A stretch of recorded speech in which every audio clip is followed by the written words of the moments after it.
Hey, listen, I want to share a story with you all here with these next few songs, and it's an incredible story that a few years ago I read in a book called Through the Gates of Splendor. I first read about the story of Through the Gates of Splendor, the story of Nate Saint, Jim Elliot, the 5 missionaries who went to Ecuador in the 50s to try and reach a very savage tribe known as the Aucas. I was radically just transformed by the story, and it left its mark on my life. But I never imagined that I would get to share this story as I have on this tour with my friends, just like you, night after night. I started doing some research on the internet, and I came across a couple of articles written by Steve Saint. And I thought, is this the same Steve Saint that was 5 years old when his dad was killed and I read about in the book Through the Gates of Splendor? And we began to talk and email, and Steve told me about Minkai, and he said, you know, my children call this man grandfather. This is a dear man to our family. He's here with me right now in the United States. This is one of the 6 men who attacked and killed my dad, and I'd love for us to meet him, to meet you, and you to meet us.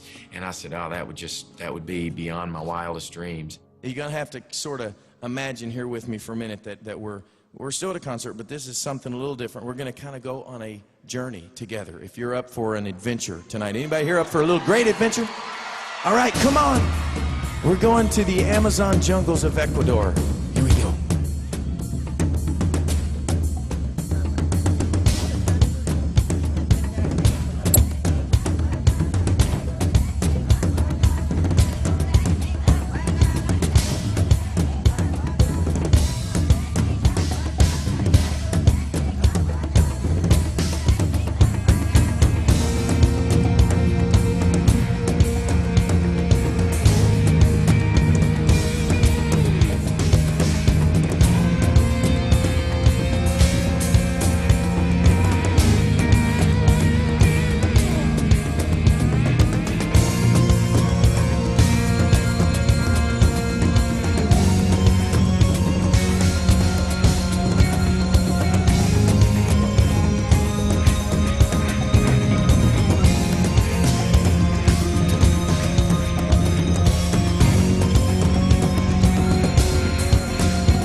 God, and I am not.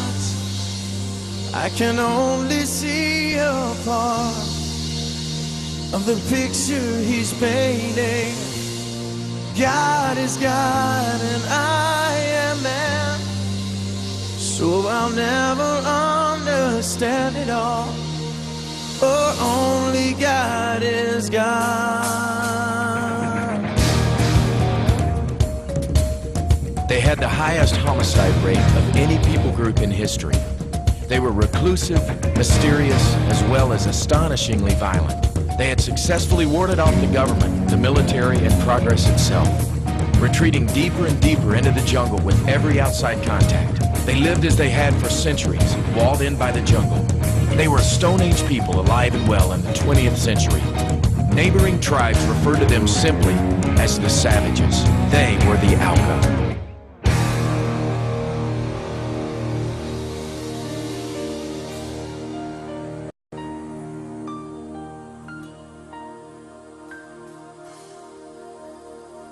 They were young. They were smart. They had bright futures in many different fields. They were the movers and shakers of their time. They were adventurers. 5 men, passionate and obedient for the sake of the call of God.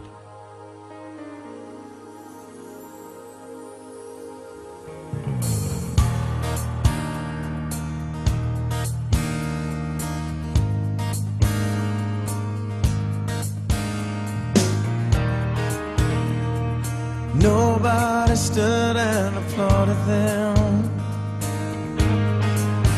so they knew from the start this road would not lead to fame. All they really knew for sure was Jesus had called to them. He said, "Come follow me," and they came. with reckless abandon. They came and they answered, we will abandon it all for the sake of the call. No other reason at all but the sake of the call. Wholly devoted to live and to die for the sake of the call. The sake of the call. They were brave, they were spirited, they were pushing the boundaries of traditional views. They were innovators and pioneers of their time. They were adventurers, 5 women, passionate, obedient for the sake of the call of God. Wholly devoted to live and to die, not for the sake of a creed or a cause, not for a dream or a promise, simply because it is Jesus who calls. And if we believe, we'll obey and we'll answer. Will you sing it with me? Oh, we will abandon it all for the sake of the call. No other reason at all but the sake of the call. Wholly devoted to live and to die for the sake of the call. For the sake of the call. So the team of Operation Aucas was born, and time was of the essence. The oil companies were weary of struggling with the indigenous peoples who stood in the way of their oil. The government was embarrassed because they couldn't control their citizens, and the tribe was in jeopardy at their own hands due to intertribal warfare. No matter who struck first, extinction seemed inevitable. So in the fall of 1955, just before the flood season began, the missionary team realized they had a window of time. They stepped through it.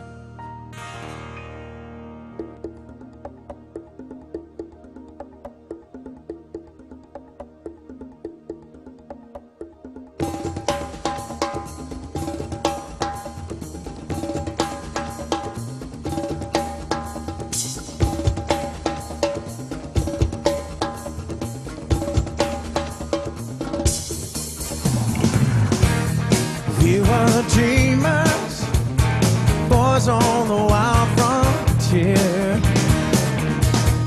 new believers, nothing in the world to fear.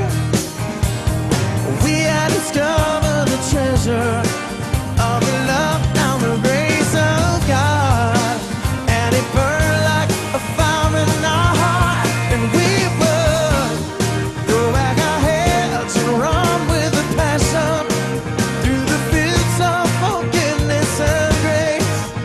We carry the eternal flame with an undying hope and a blazing conviction, and a truth that will never fade.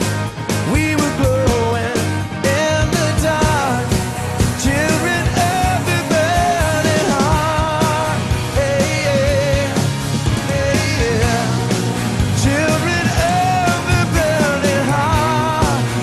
Yeah, yeah. They knew the risk, they knew the sacrifice, but they knew that somewhere, far removed from everything else, lived a group of people in darkness, people that had never been introduced to their Creator. No one had ever brought them the good news of God's love. They had to be told before it was too late. The missionary team felt this was the reason they were alive.